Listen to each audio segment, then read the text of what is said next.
Buenas tardes. Soy el maestro en Derecho Berzaín Ovalles Palacios, estudiante del segundo cuatrimestre del doctorado en Derechos Humanos y Litigación Oral. En este caso, hablaremos de la materia Seminario de Profundización en Técnicas de Argumentación e Interpretación Jurídica, a cargo del docente, el doctor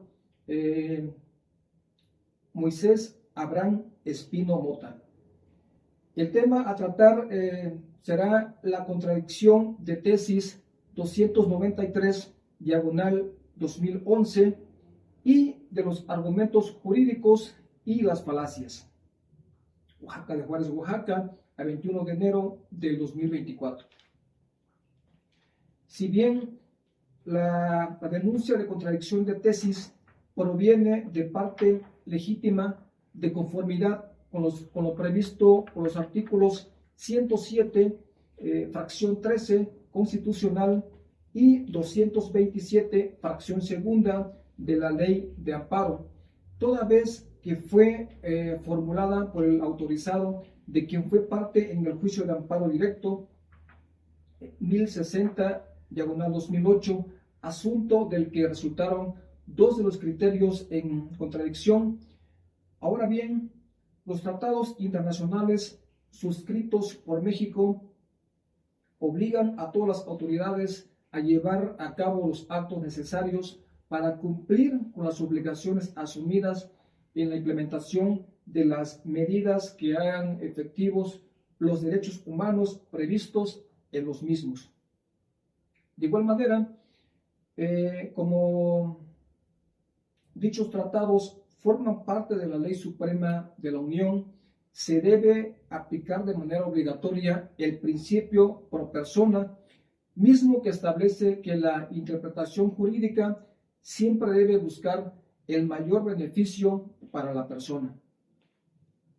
Por otro lado, las decisiones de la Corte Interamericana, misma que cuenta con competencia contenciosa, sirven como criterios orientadores para la interpretación y cumplimiento de las disposiciones protectoras de los derechos humanos. Asimismo, cuando un tratado internacional ha sido ratificado por el Estado mexicano, existe la obligación de adaptarlo al derecho interno mediante un procedimiento especial. Así, una vez realizado este procedimiento, lo pactado en el tratado queda automáticamente incorporado al derecho interno mexicano. Por lo consiguiente, el principio pro hominem o pro persona es un criterio hermenéutico que coincide con el rasgo fundamental de los derechos humanos y que implica que debe acudirse a la norma más amplia o a la interpretación más extensiva cuando se trata de derechos protegidos y, por el contrario, a la norma o a la interpretación más restringida cuando se trata de establecer límites a su ejercicio. Por otra parte, para poder determinar si existe una contradicción de tesis, debe verificarse lo siguiente. Número uno, que los órganos contendientes sostengan tesis contradictorias, debiéndose entender por tesis el criterio adoptado con arbitrio judicial y a través de argumentaciones lógico-jurídicas para justificar una determinada solución. Dos, que los criterios sean discrepantes sobre un mismo punto de derecho, independientemente de que las cuestiones fácticas que lo originan no sean iguales. De acuerdo a lo anterior, el Tribunal Pleno de la Suprema Corte de Justicia de la Nación considera que en el presente caso existe la contradicción de tesis denunciada. De igual forma, el primer tribunal colegiado en materias administrativas y de trabajo del 11º Circuito señaló en el amparo directo 1060/2008 que cuando se trate de un conflicto que verse sobre derechos humanos, los tratados o convenciones internacionales suscritos por el Estado mexicano deben ubicarse propiamente a nivel de la Constitución. Por un lado, si bien en el expediente varios 912-2010 se esgrimieron diversas consideraciones acerca de la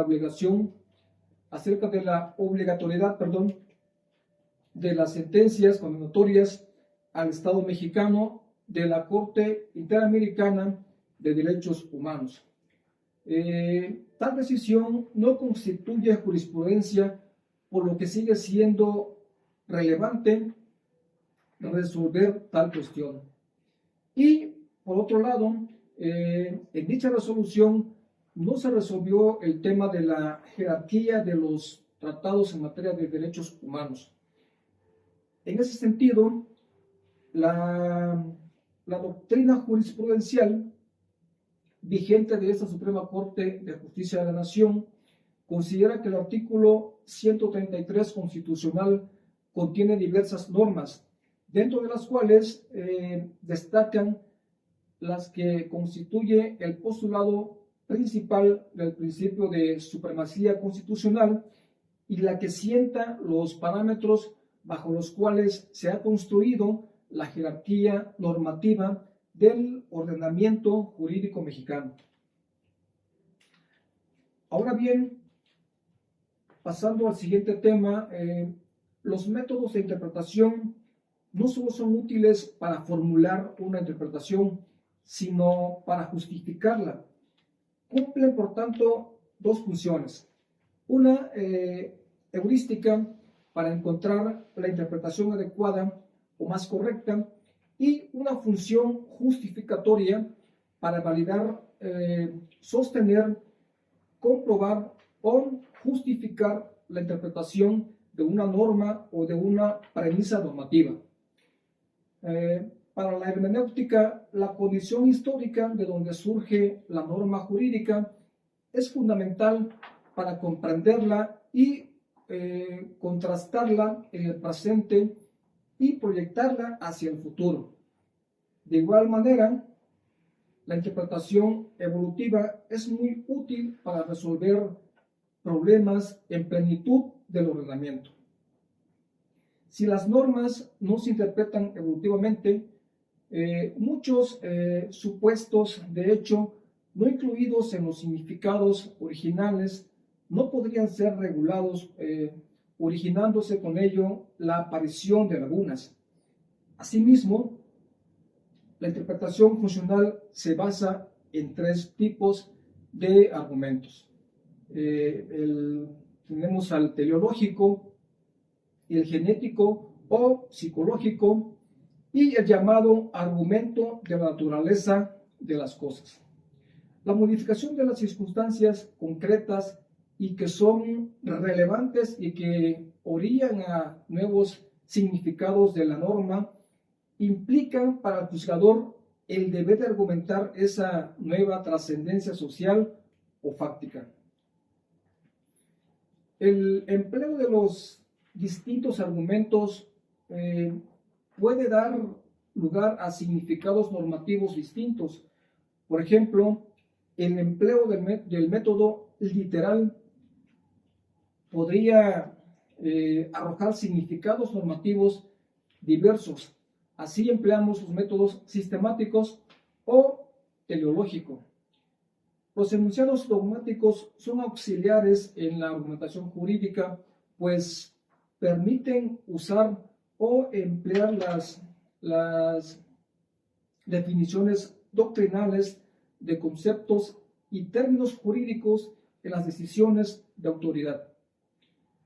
Ahora bien, las falacias de ambigüedad ocurren porque los argumentos contienen palabras o frases ambiguas, cuyos significados cambian en el curso del argumento.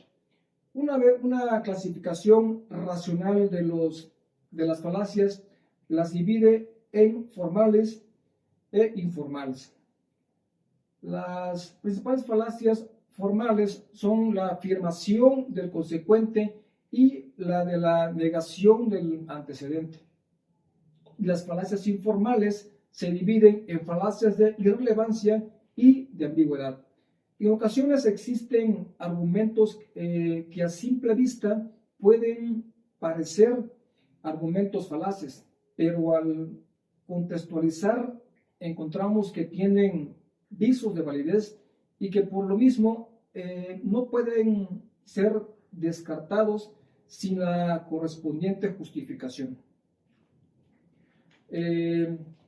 Para Concha Colonaje, la petición de principio es la falacia más cercana a la lógica formal. Sin embargo, como en el caso de todos los argumentos y falacias, la naturaleza o clasificación de los mismos depende de elementos contextuales. Por otro lado, la falacia de petición de principio está muy cerca del círculo vicioso, el que consiste en demostrar dos proposiciones, una a partir de la otra y viceversa, asumiendo como premisa la propia conclusión. Referencias bibliográficas: Cárdenas, J. 2015, Los argumentos jurídicos y las falacias. Suprema Corte de Justicia de la Nación, 2013, Contradicción de tesis, 293, 2011, Carbonell, M., 23 de mayo del 2020, Argumentación e Interpretación, Nociones Básicas, UNAM, 18 de marzo del 2015, La argumentación jurídica y las falacias, Jaime Cárdenas Gracia. Es cuanto.